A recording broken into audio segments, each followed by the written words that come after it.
It's kind of hard to ignore. This truck was definitely driven by somebody who ate a lot of Taco Bell. That's a $5 box fart right there. That's right, guys. We got a truck now. Yes, indeed, we have. It's so big I can't even get it fully in the shot. There we go. Sorry for the hat, guys, but it's just sunny enough where if I stand in the sun too long, I could fry an egg on my head. So we're gonna focus on this. What we have behind us is a 2006 Ford F-250 Super Duty. Now the important thing is to say Super Duty because prior to this, the F-250 was available in the lineup, F-250, F-350, but it wasn't considered a Super Duty truck, and I didn't know that. So starting in 1999 up to 2007, I believe, is this version right here. And this is the first gen F-250 Super Duty.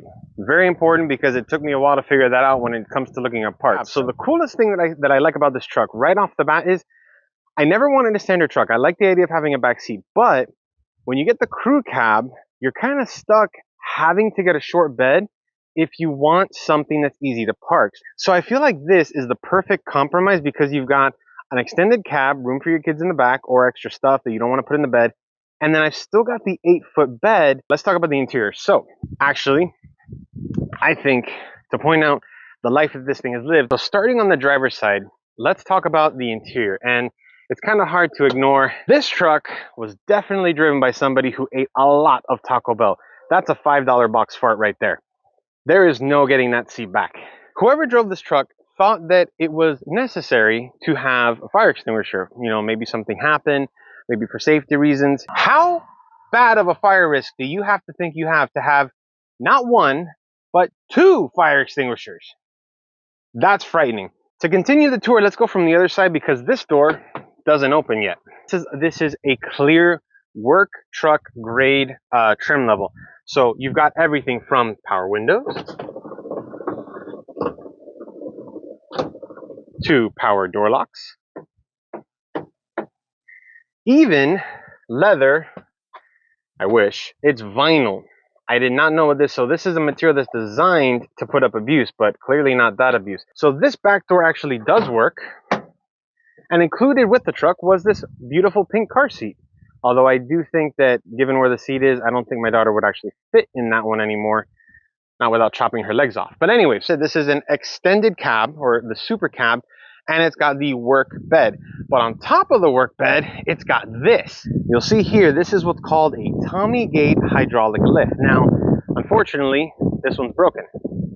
The owner told me that it is a hydraulic line that leaks, that if you top off the reservoir, which I have yet to find, it will operate, and if you keep topping off the reservoir, it will actually maintain pressure long enough for this thing to function. That lift gate means that in the event we need to go somewhere and pick something up that has to be forklifted into the truck, I don't then need to get a forklift here because I have that lift gate, which means that technically I could just roll it out, get it onto the ground, and then either use jacks or carts to roll it into my garage, where then we can do whatever work we have to do.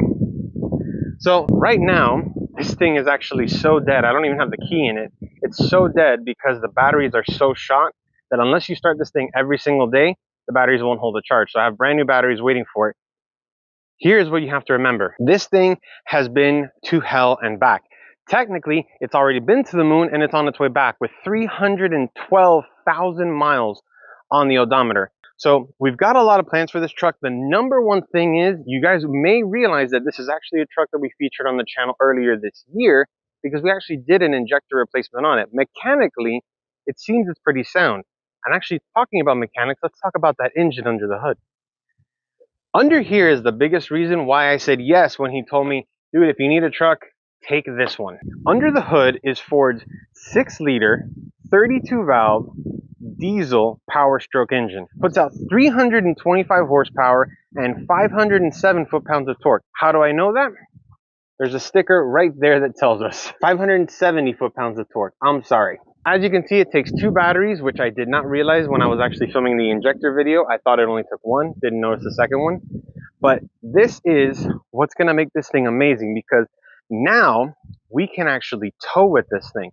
We can go pick up project cars, we can pick up engines. I don't have to pay for a delivery to my house when everybody wants to do freight shipping. This is a very basic truck, But that's the beauty of it.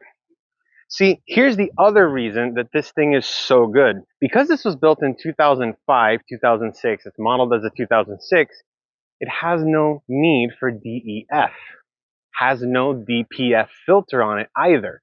The emissions on this truck are very basic, but it is still popular enough that you can do tons to this truck. Gale Banks offers tuning kits for it that plug right in. I don't think we're gonna go crazy. This is not meant to be a race truck, but maybe a little tune, something, I don't know. If anything, tell me what you guys think. I'm kind of thinking like an F-250 Raptor-ish kind of thing. I like the wide body fenders better than just the little mud flaps. Not the mud flaps, the fender flares. I would rather like wide body something in. At the end of the day, who doesn't want all of their cars to look like Hot Wheels cars? Like the real ones, not 12 seconds later. If that makes any sense. So the interior. Now the cool part is that because this interior is very basic, that also means that we can actually, if we could get our hands on one, since we paid nothing for this truck, we could put our efforts into finding a crashed Super Duty. We're talking more pointed interior, power windows, power door locks, power mirrors.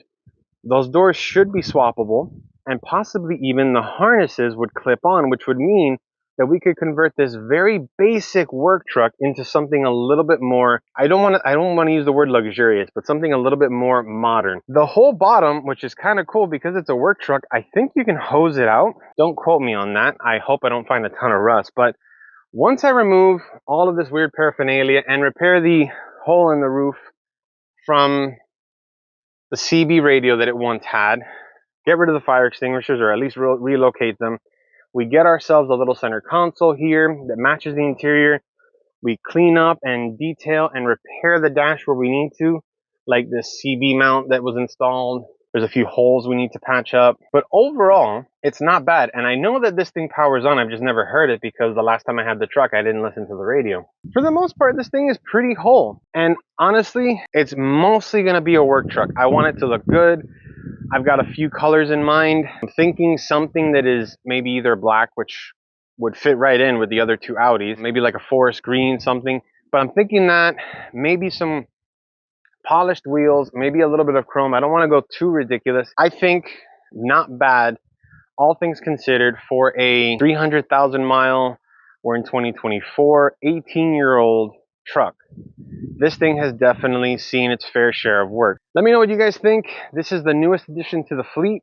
Thank you guys so much for watching. Leave me a comment down below if you guys have any suggestions, what we can do, what I should look into with a diesel truck. I'm in completely unknown water. I've never been a diesel bro. I've never had a bro dozer before. So this is definitely a new chapter for me. If you guys have made it this far, I appreciate your time. If you guys like the video, give it a thumbs up, subscribe, and don't forget to hit the notification bell so you don't miss any of our upcoming future videos. So once again, thank you guys so much for watching. As always, for Crooked Mustache, I'm Alfred.